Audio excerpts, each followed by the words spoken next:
નમસ્કાર દર્શક મિત્રો, પાટવી ગુજરાતી ન્યૂઝમાં આપ સૌનું હાર્દિક સ્વાગત છે। પ્રજાપિતા બ્રહ્માકુમારી ઈશ્વરીય વિશ્વવિદ્યાલય ઉમરેઠ ખાતે શ્રમિક દિવસ ઉજવાયો।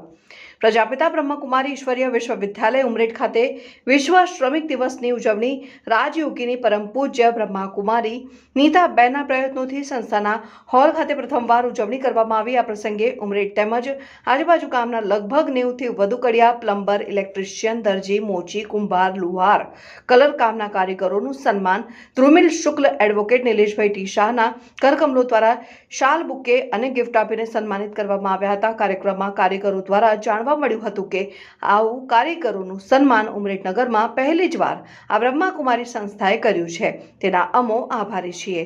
આ સંસ્થાએ અમારામાં ધાર્મિક ભાવનાઓ સાથે હિંમત અને આત્મબળ વધાર્યું છે। પાટવી ગુજરાતી ન્યૂઝ, રમેશચંદ્ર સિંહ રાણા।